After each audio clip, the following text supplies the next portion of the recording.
bonsoir et ravi de vous retrouver pour le 19h sur Al Oula. Voici à présent les titres de l'actualité.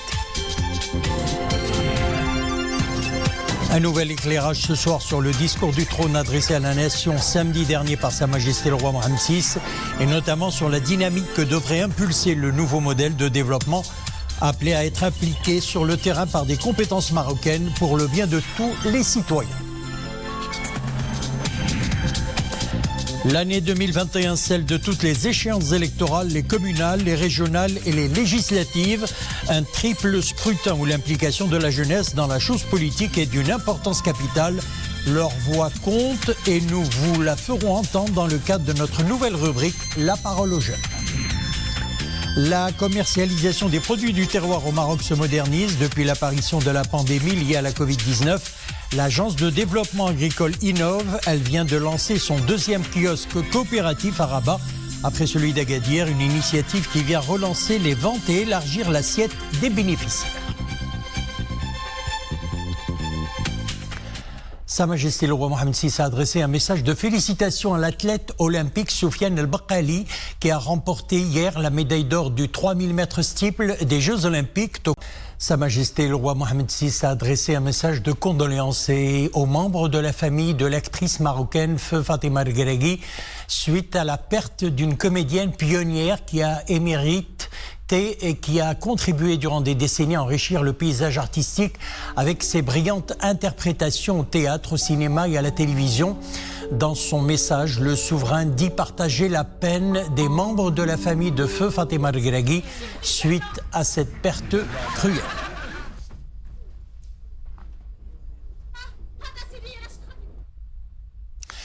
Le discours royal à l'occasion du 22e anniversaire de la fête du trône se veut à forte portée géostratégique, mais également multidimensionnel, avec un fort composant économique et social. Il s'agit aussi d'un discours qui met l'accent sur la détermination de réaliser davantage de progrès dans le royaume à travers l'implication et la mobilisation de toutes les compétences et potentialités de la nation dans la phase de mise en œuvre du nouveau modèle de développement. Mariam El Messi. La Commission a réalisé un travail louable et mené un processus national auquel se sont associées les forces vives du pays, partis politiques, instances économiques, syndicales et sociales, structures de la société civile et citoyens. Un effort collectif pour bâtir ensemble les piliers du Maroc de demain, le nouveau modèle de développement. Un pacte national solide entre un grand roi et un grand peuple. Un nouveau paradigme de gouvernance qui s'installe au service d'une cohésion sociale et de l'intérêt général. Un discours qui, dans le cœur, est le développement du Royaume du Maroc, de garantir la prospérité de toutes les Marocaines et de tous les Marocains dans un esprit de responsabilité et dans un esprit d'union. C'est justement cette union qui sera notre fil d'Ariane tout au travers de ce discours.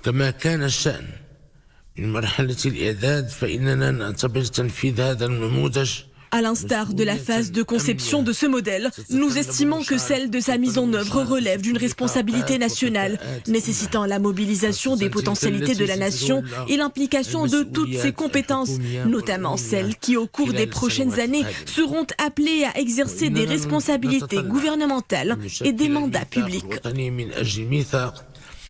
Une mise en œuvre opérationnelle que le souverain s'engage lui-même à accompagner, marquant ainsi le début d'un nouveau modèle de réussite, avec une place de choix accordée à l'enseignement, à la recherche scientifique ou encore à la mise à niveau des compétences. Ce discours n'est qu'une énième preuve de la forte volonté royale et la détermination de Sa Majesté à concrétiser sur le terrain ce projet sociétal. Le nouveau modèle de développement nous propulse vers une nouvelle ère de progrès social et économique qui devra profiter à tous les Marocains.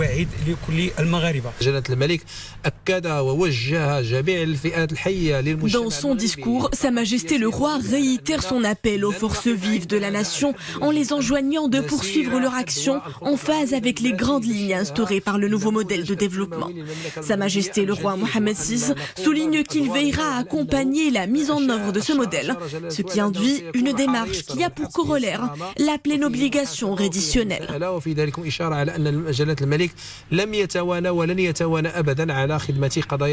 Une opérationnalisation que le souverain a choisi d'attribuer à des compétences appelées à exercer au cours des prochaines années des responsabilités gouvernementales et des mandats publics.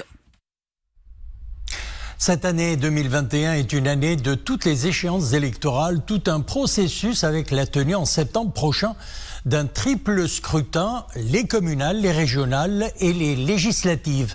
Au cœur de ce processus, la participation des jeunes. Loin d'être un acquis, l'implication de la jeunesse dans la chose politique est d'une importance capitale, car c'est ce capital jeunesse qui constitue la future élite politique et électorale de demain. Alors leur voix compte et nous vous la ferons entendre dans le cadre de notre nouvelle rubrique « La parole aux jeunes ». Mounia Marouche, Oumaïma Ramli, Youssef Cherki.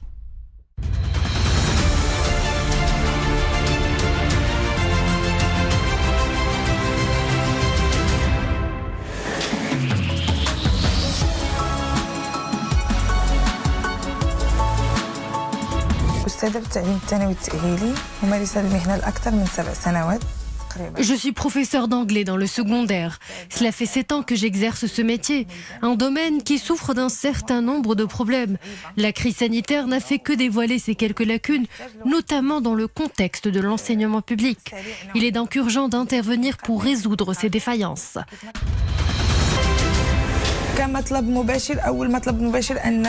Parmi nos doléances, d'abord, unifier le corps pédagogique en mettant fin à l'appellation enseignants contractuels et enseignants fonctionnaires. Ils doivent avoir tous le même statut.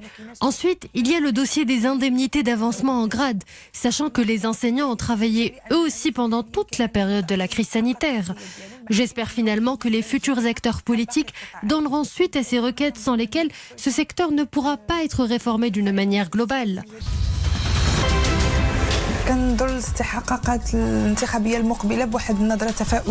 Je suis très optimiste quant aux prochaines élections législatives. J'espère que la réforme de l'enseignement sera parmi les priorités des futurs élus. C'est l'école marocaine qui forme le citoyen de demain.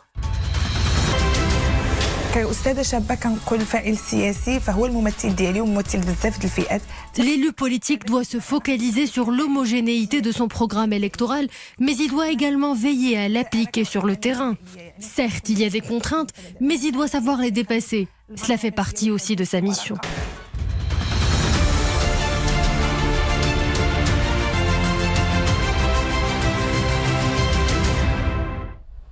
Pour présenter les dispositions de la décision du Conseil supérieur de la communication audiovisuelle du 2 juillet dernier relative à la garantie du pluralisme de l'expression politique dans les services de communication audiovisuelle pendant les élections législatives, régionales et communales générales de cette année 2021, la Haute Autorité de la communication audiovisuelle a organisé aujourd'hui une rencontre avec les représentants des opérateurs audiovisuel public et privé.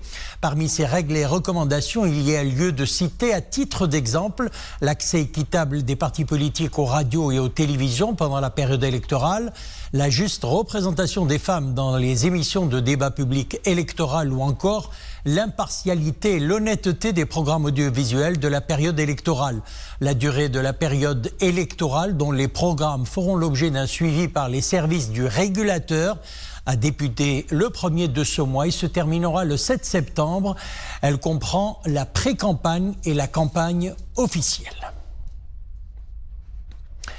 C'est donc le compte à rebours pour les prochaines échéances électorales et nous vous proposerons dans notre édition à partir de ce soir des éclairages sur les enjeux de ces scrutins à travers diverses thématiques, dont celle traitant de quelques-uns des aspects des programmes électoraux des partis politiques. Nous rappelons qu'aucun classement des partis n'est établi. La programmation du passage des partis politiques est arbitraire. Nous vous proposons chaque soir les réponses d'un parti politique à 4 questions, toujours les mêmes ce soir avec le secrétaire général du PPS.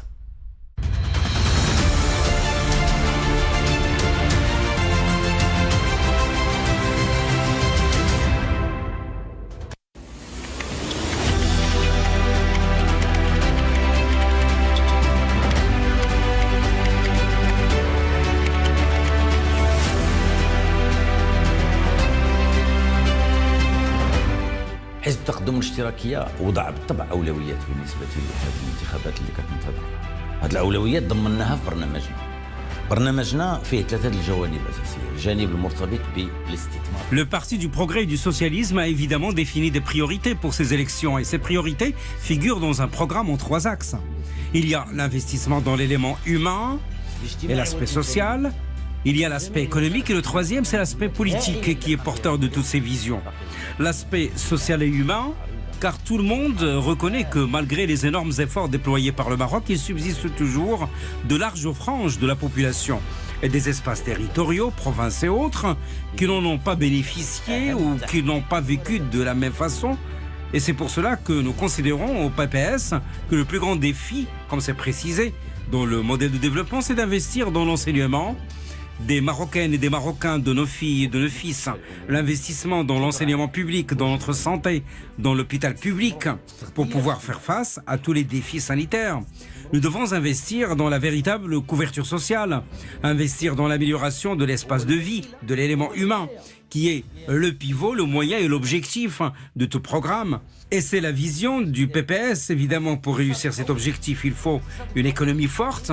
Et pour avoir une économie forte, il faudra mobiliser les moyens à même de bâtir un tissu économique fort dans un pays qui joue un rôle stratégique, et ce, par des investissements publics forts, un secteur privé qui joue son rôle, et en hissant plusieurs secteurs, de l'informel au formel. Il faudra mobiliser les moyens pour la réforme fiscale. Et enfin, il y a l'aspect politique, car sans détente politique et sans démocratie véritable, on ne peut pas assurer aux citoyens de vivre dans un espace de liberté collective et individuelle. Et sans cela, il ne pourrait y avoir une forte participation aux élections. Et on ne peut pas avoir de partis politiques forts qui seront les acteurs du véritable changement. On ne pourra pas relever les défis sans la réconciliation du Maroc avec l'espace politique. ما غيمكنش ننجحوا في التحديات دون اننا نصالحوا المغاربه مع الفضاء السياسي.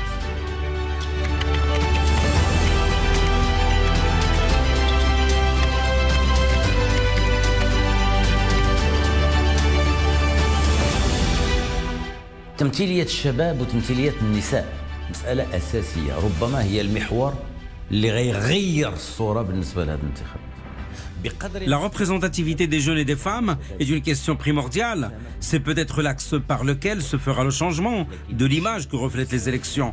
Plus il y aura de participation de la part des jeunes, participation par le vote et pas seulement par l'inscription sur les listes électorales.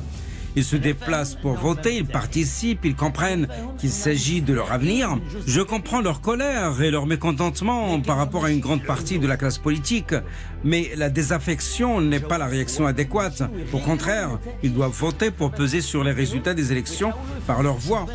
Ils doivent essayer d'opter également pour des femmes dans les conseils élus et dans les institutions élues pour imposer le changement. Le PPS compte beaucoup sur les jeunes et les femmes pour concrétiser ce changement. فرض التغيير وحزب التقدم الاشتراكية يعول كثيرا على هاتين الفئتين شباب ونساء باش يغيروا الصورة ويغيروا ربما حتى النتيجة.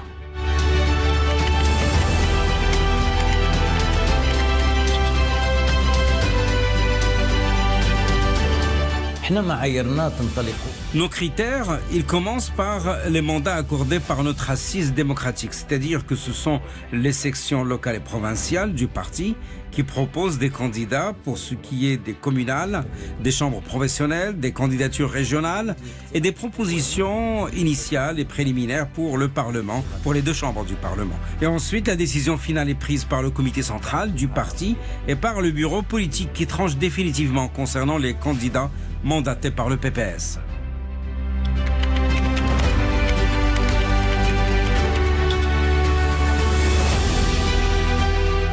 إنجاح هذه الاستحقاقات قلتها في الجانب الأول مسألة مرتبطة بتحضير الأجواء بداية. هذه انتخابات كما قلنا في رسالتنا الموجهة إلى رئيس الحكومة قبل Pour le succès de ces échéances électorales, je l'ai dit au début, c'est une question liée à la préparation des conditions adéquates. Dans notre correspondance au chef du gouvernement, il y a 1 an et demi, nous avions souligné la nécessité de créer un environnement électoral où régneront la confiance pour que la réconciliation des Marocains avec la chose politique et avec les conseils élus se fasse. Ceci nécessite une détente politique et nécessite également que les gens comprennent que la désaffection à l'égard de la politique ne fait que renforcer la situation actuelle.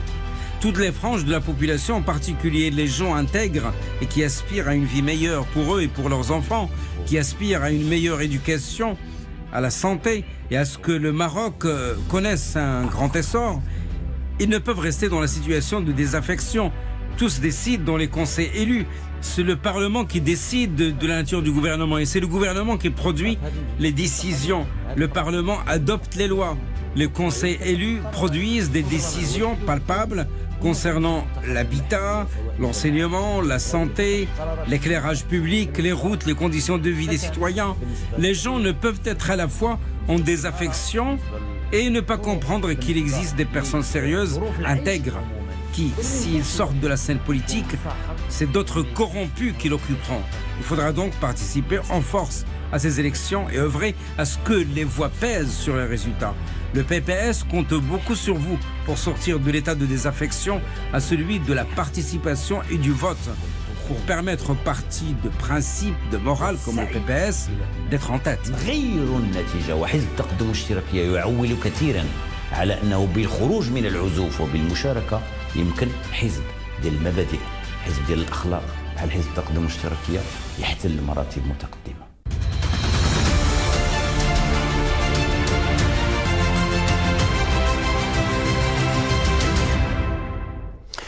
Dossier santé à présent, comme chaque soir, la situation épidémiologique qui se dégrade très dangereusement ces derniers jours. Un nouveau triste record de décès a été enregistré ces dernières 24 heures. 64 nouvelles victimes du virus et 8760 nouveaux cas d'infection. Le total des cas graves et sévères est de 1203, dont 47 sous intubation. Et pour ce qui est de la vaccination, eh bien, le nombre de primo-vaccinés s'approche des 14 millions, alors que celui des personnes complètement vaccinées s'élève à 10 437 707. Et en raison de cette dégradation alarmante de la situation épidémiologique, le gouvernement a annoncé une série de mesures préventives pour limiter la propagation de la pandémie de la Covid-19, et ce, à partir de ce soir. Mohamed Aïtlchkar. Première décision, il vous sera désormais interdit à partir de ce soir 21h de vous déplacer la nuit à l'échelle nationale de 21h à 5h et il vous sera également interdit de vous déplacer de jour comme de nuit de et vers les villes de Casablanca, Marrakech et Agadir. Sont exclus de cette mesure les personnes vaccinées disposant du passeport vaccinal, les cas médicaux urgents, les personnes chargées du transport des biens et des marchandises, et les personnes exerçant dans les secteurs publics et privés et qui disposent d'ordres de mission signés par leur responsable hiérarchique. Pour ce qui est des restaurants et cafés, ils baisseront leur rideau à 21h, les piscines couvertes, les hammams et les salles de sport seront fermés, les rassemblements et activités dans les espaces fermés et ouverts ne doivent pas dépasser 25 personnes et l'autorisation des autorités locales est nécessaire en cas de dépassement de ce nombre. Pour les hôtels et les établissements touristiques, la jauge est à 75% de leur capacité d'accueil. Ces nouvelles mesures s'ajoutent à celles déjà en vigueur adoptées dans le cadre de l'état d'urgence sanitaire, à savoir l'interdiction des obsèques et des cérémonies de mariage et de fête, le respect d'un maximum de 50% de la capacité d'accueil dans les cafés et les restaurants, les transports publics, les piscines publiques, les rassemblements et les activités dans les espaces ouverts ne doivent pas dépasser 50 personnes, les déplacements entre les préfectures et provinces sont conditionnés bien évidemment à la présentation du passeport vaccinal ou d'une autorisation administrative de déplacement délivrée par les autorités territoriales compétentes. Et pour revenir à la vaccination, ce petit rectif, eh bien, les primo-vaccinés dépassent largement les 14 millions de personnes. On passe au sport JO de Tokyo après l'or remporté hier par Soufiane El Bakkali sur 3000 mètres steeple.